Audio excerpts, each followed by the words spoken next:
support the weavers. Somebody to support their products by bringing them to the market, helping them to again redesign the absolutely perfect evolved design to perhaps somewhere trim it to today's need as well. So Bela, I've just been very fortunate. I have myself known her for years, for maybe 30 plus years. Yeah, I think we've all known her for, I think, maybe 30, 35 years. It's a blessing to know you, I think, for so long. And we've been fellow travelers because this has been a field which has been very close to my heart as well. And I have also learned from her, we learn from each other, and we keep on trying to see how the responsibility that we have upon ourselves of taking this to the next generation, taking this forward like passing the parcel. How we can do it, so we keep on having long discussions on that as well. Bela's work is not limited only to this. Her work has spread into many other areas.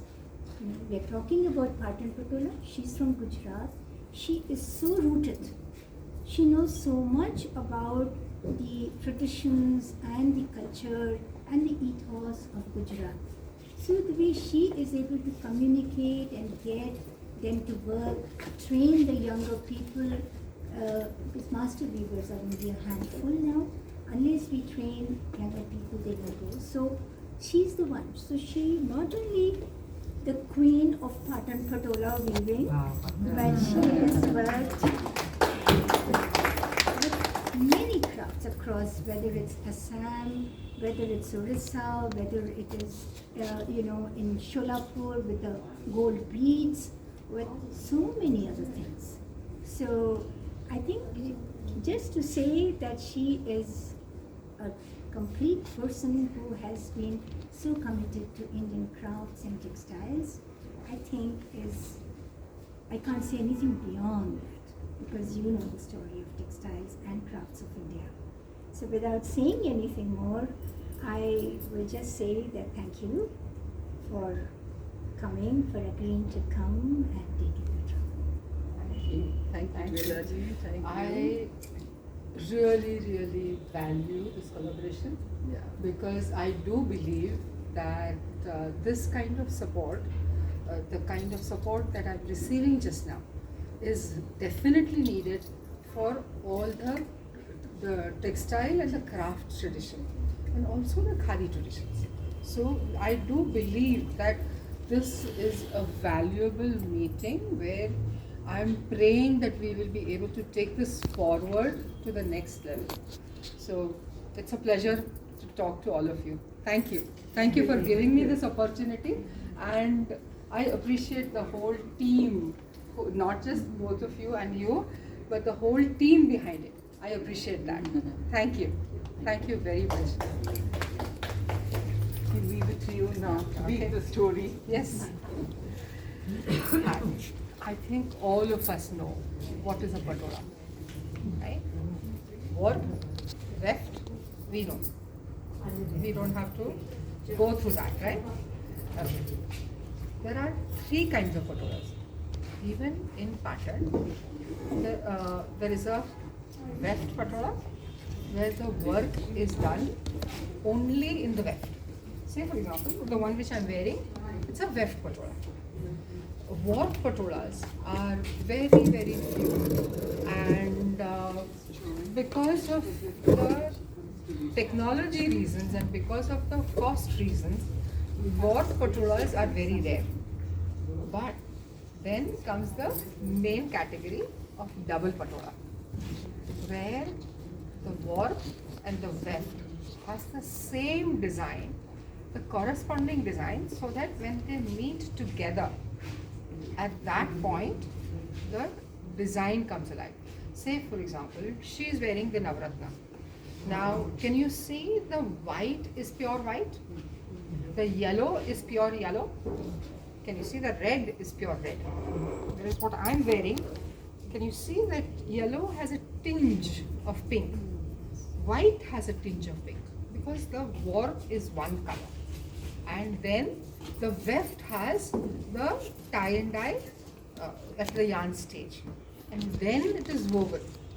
So both are complex, but the double patola, that means 6 meters of work done, and then whereas here it's about 48 inches at the most of work done on the frame. So it's relatively less expensive, relative. But at the same time, I do believe that both require absolute quality of skill sets to create a good quality. Even weft patola has to be of a fantastic quality, so that when you wear it, it still gets defined well. So, say for example, can you see this is a double patola? Now, it's the original pan patola that Revati ji was talking about, and to create this, there are calculations which are done on a graph with a particular uneven numbers. So it's a complex calculation which has to be set together and come together while you are designing the whole patola. So it's, people say, oh, but it's just a repeat. No, but to set the repeat itself is a complex process. And depending on the size of the repeat, say for example, when the size of the repeat is so large, the repeat has to be set, but at the same time, it's very complex to create this quality of patola in double. In single also, can you see the size of the repeat is, at the most the size of the frame is 6 inches, so that they can control it well. And then here it is divided into 3 parts, and those 3 parts are separately done. And then you have to make sure that they merge together in such a way that you don't feel that it is in 3 parts. So the skill, there are many skills in patola. Say for example, the preparing of the yarn itself is a skill. And can you see that here the yarn is also hand twisted and not the machine twisted yarn, which others do use machine twisted yarn, and it's okay. Not necessary that everyone has to use machine twisted yarn or hand twisted yarn. But we ensure that the skill of hand twisting is also maintained. And in hand twisting, it's always not so even. With machine twisting, you can define per inch how many twists will be there, and you can define it, and the machine will give you exactly that. But whereas in hand twisting, you can't control that. So what happens? There are advantages and disadvantages. I won't talk about the disadvantages, but the advantage is that the seepage of color in uneven yarn is way better than the regular machine twisted yarn.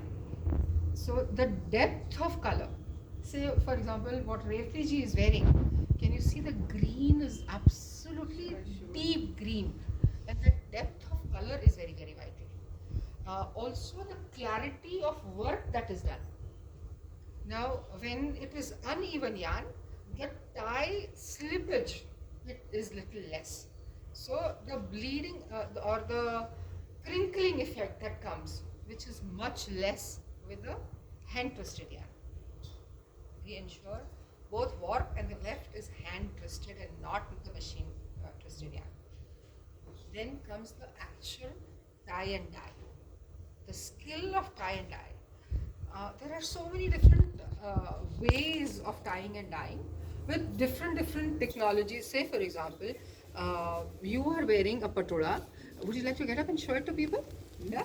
Yeah. This is a Telangana patola where she is wearing a double patola, but can you see the difference between what she is wearing and what she is wearing? The texture is different, the raw material which is used, which is different, the technology which is used is very different. So that is what I believe that is the difference between the Telangana patola and Patan patola. Then I think you are wearing a Odisha patola. I think your palla has the patola effect, right? Yeah, and that patola is Odisha Bandha patola. So can you see visually also? Sorry, Telia Rumal and Telangana Patola. No, they are different. Telia Rumal is a different technology itself. Yeah, and that was created for the Arabic market. So the colors used were also very different. The motifs used are also, they would hardly use any animal motifs. Yeah. They would have only what The is geometric allowed, patterns. geometric patterns, which is allowed for the Muslim community. White, red, and black. Yeah, mostly white, red, and black. Yeah. Only because they are wearing it in the run over there, deserts over there. So for that, these colors are cooling, and when it is done by the natural dyes, there are other advantages which I'll talk about it in the evening at BIC. So this is something which I feel that even in patola technology, how many varieties we have, but all over the world, you can't even imagine the amount of variety that has been inspired by Patan patola. And that is something which I want to talk about in the evening, because otherwise I will not be able to finish here if I talk about that. So this is, you at least have three basic kind of patolas: warp, weft and double. And then from India, now you visually understand the different kinds of patola from different regions. The technology which has been adopted is also has evolved into a different technology. So the results are also very different from each area, and hence it's creating a rich collection of different technologies of patola from all over India itself. Then when we talk about all over the world, it's amazing the kind of variety that they have, what we have. So okay, now I would like to talk about the different motifs and what are the meanings of the motifs. We all have our horoscopes done, Kundali done. Basically, can you imagine that Kundali? I'm talking about the northern India Kundali setup. The southern India Kundali is square, and it's different from. I'm not talking about the detail is not different. They are communicating the same thing, but the way it is drawn is different. Now, can you imagine a Kundali in front of you? Now, can I show you the Navratna design? Can you see Navratna? People associate Navratna with Akbar's Navratnas, and a lot of people have that notion that this design is based on Fatehpur Sikri's seat of Navratnas. But this is not actually that. This is more about the Kundali that we have. And the way the Kundali is communicated is in different sections. Can you see here? There are 1, 2, 3. One second, I can't see it very well. So Someone is to hold. yeah, no problem. It's okay. Can you see 1, 2, 3, 4, 5, 6, 7, 8, 9. 9 sections into this, so the Navgrahas are actually represented. And in earlier times, people would consult their kundalis, and depending on what is the ruling planet of that kundali, depending on that, they would order the color so that it is beneficial to the wearer. And every day, I don't know whether you have heard of the king called Kumarpal in the 12th century. Earlier also, Pattern had some weavers who were practicing the double patola, but Kumarpal needed, his guru mentioned that he should not be wearing a patola which is worn by others while doing the puja. Regularly it's a different story, but while doing the puja, it has to be a fresh patola. And that also in certain, because his guru Sri Hemchandra Suriji was an Jain sadhu, and was amazing with alchemy, amazing with color therapy, and was amazing in terms of tantric kriyas in Jainism. So, what he has written in terms of scriptures for the Jainism, it's absolutely fantastic. And he is a celebrated sadhu of Jainism. And he was the guru of Sri Kumar Pal. And Kumar Pal realized that whatever he was getting from Paithan, where earlier the double patolas were created. So whatever he was getting it from the king, they were all used patolas either by the king or the king's family. So he requested the king to send 700 weavers to Patan at that time, so that every day he would get one Patan patola, which is for his puja. And then it was sold or distributed or gifted to others. But this was something which established the tradition of double patola over there. Can you imagine somebody like a French trader coming and buying the Patan patola, for which he has hardly any knowledge, but he wants to sell it in the journey further? If he takes gold with him, the gold can be snatched by the pirates. But the pirates would not know the value of patola. So that is how that was the basic reason for the whole Patan patola to be exported so, popularly at that time. And that established amazing connections all over the spice route via the sea. And that is something which has taken it all the way to Japan, on the way, including Indonesia, Thailand, Cambodia, Malaysia, the Iban tribes adopting these traditions. Even today, Iban tribe is practicing the way the way patola making was practiced in those times. So can you imagine the whole tradition, which is a continued live tradition since minimum of 12th century? The earliest example of the patola is in Ajanta and Ellora caves, where Queen Shivali is wearing very basic quality of patola, and that has evolved up to this quality level of patola. This we had created around 41 years back. I wanted to show that from here the journey has come to this quality. The skills which we have been able to change to the quality of the tie and dye, to the weaving. At every stage we have been able to train the karigar to create a fantastic quality now. Can you feel the material? If you get a chance, please do feel the material and make sure your hands are clean at that time. All sanitized. Yes. Oh, that would be even better. Thank you.